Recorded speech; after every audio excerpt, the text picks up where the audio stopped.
My entrepreneurial journey began in 2001 when I was in high school. I used to sell people my lunch in exchange for money. Then I also used to let people copy my homework also to make extra pocket money. So that's where it all began, all the way in Pretoria.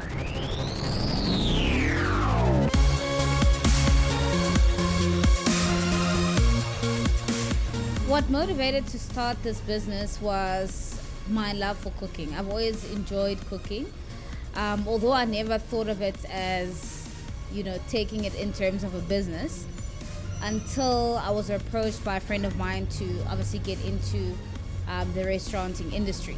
Then I started thinking of it as, instead of using the skill to just entertain friends and family and have fun on the weekend, I can also use it to make a little bit of extra money as well for myself. The core of the business is a restaurant that specializes in Township cuisine with a modern twist, of course.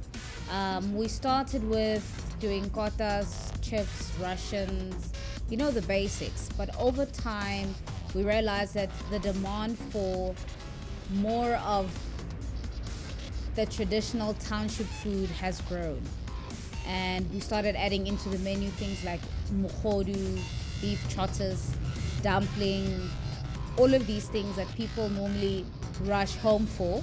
We just put it here at the fingertips of everyone. So instead of getting the regular kota that, they just pop into a plastic, we do pay attention to how the presentation of the food looks, how we garnish the food, because we do eat with our eyes at the end of the day.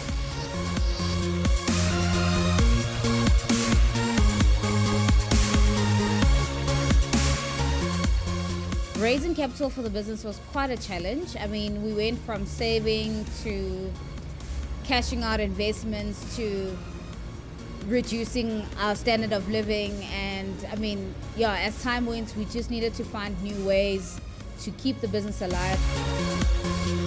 When you come into Ekse, it becomes just a visual, and it's a visual feast of everything African.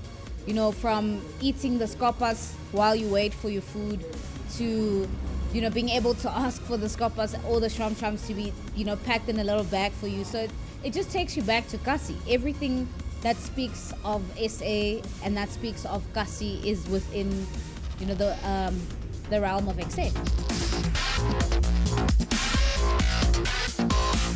Our signature dishes would definitely have to be the grilled chicken Kota. By far the most favorite. Every single person comes here asking for it. And on the traditional food side, it is our beef amanqina. People come here from all walks of life, looking fancy and posh and dressed up, and you wouldn't imagine that they would eat amanqina, and they come and they order amanqina with no sides, nothing, just for the pure enjoyment. Absolutely amazing.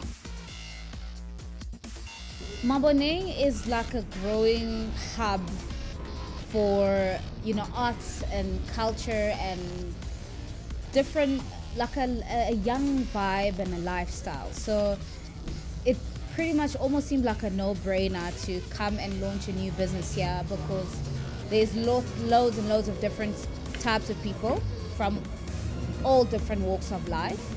Young people that enjoy what we are selling, and also a lot of tourists that come to Johannesburg to experience, South Africa as a whole. And this becomes the place where they come to reside and, enjoy what Africa is all about. One thing that has kept me going is that if you can find a way to, fear is a very powerful force. So if you can find a way of having this fear push you from behind rather than stand in front of you, it makes a huge difference.